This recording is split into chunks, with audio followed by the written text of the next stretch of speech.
Assalamualaikum warahmatullahi wabarakatuh.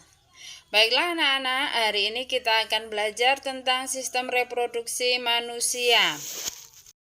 Pada bab ini nanti kita akan pelajari 4 subbab. Yang pertama yaitu organ reproduksi manusia. Ini nanti kita akan belajar tentang organ reproduksi laki-laki dan perempuan. Yang kedua pembentukan sel gamet atau gametogenesis. Yang ketiga menstruasi dan kehamilan. Dan yang terakhir adalah gangguan pada sistem reproduksi manusia. Sekarang kita mulai untuk organ reproduksi manusia pada laki-laki.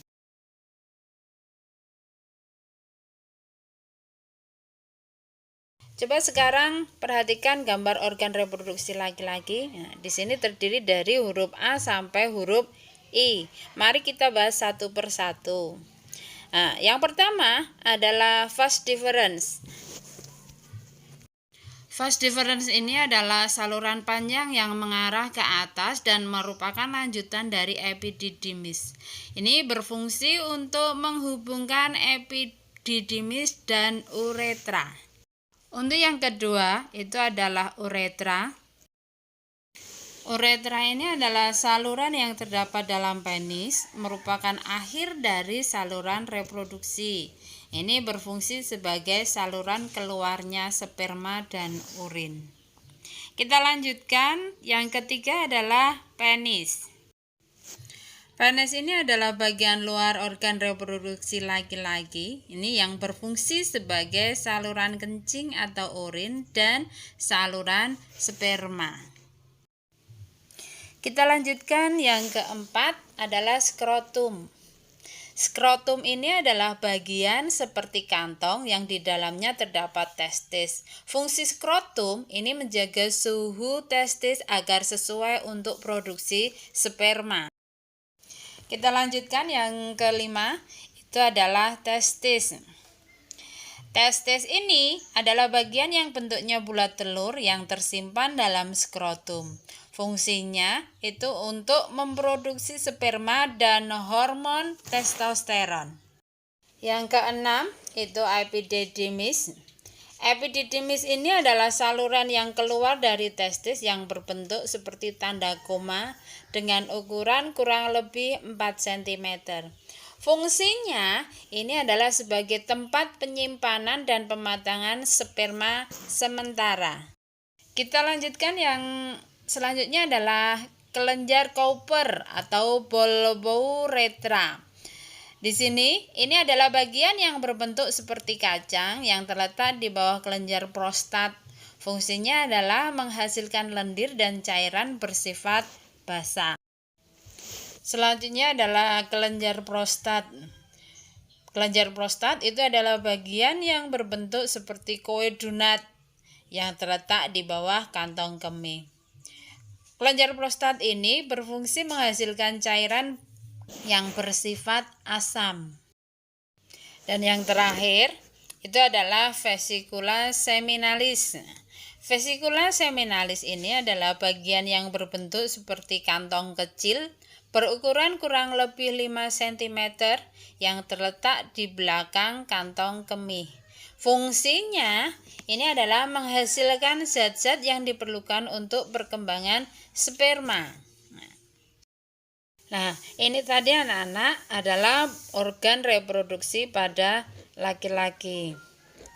Sekarang kita lanjutkan untuk organ reproduksi pada perempuan.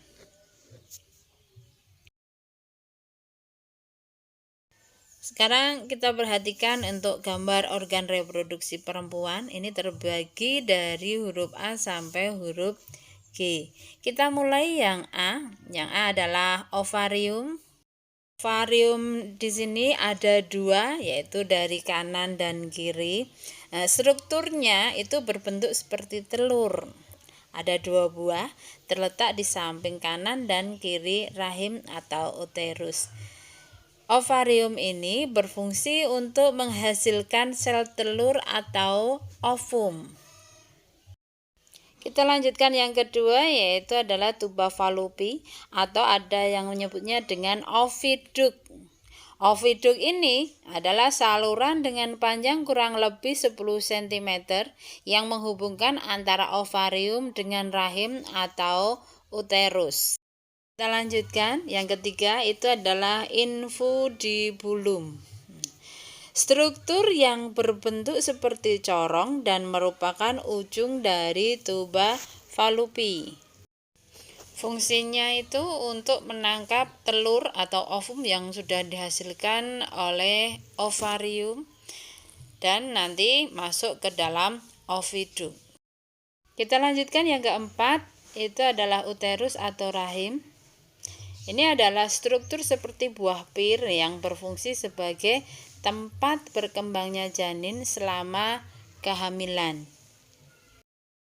Selanjutnya adalah endometrium. Endometrium ini adalah lapisan yang membatasi rongga rahim dan dia meluruh saat menstruasi.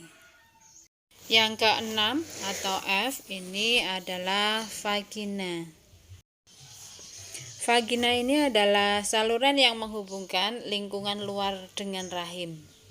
Saluran mengalirnya darah menstruasi dan saluran keluarnya bayi pada waktu kelahirannya. Yang terakhir adalah serviks. Ini struktur rahim bagian bawah yang menyempit dan membuka ke arah vagina. Orang awam itu biasanya menyebutnya dengan mulut rahim. Demikian tadi adalah organ reproduksi pada manusia. Semoga bermanfaat dan terima kasih.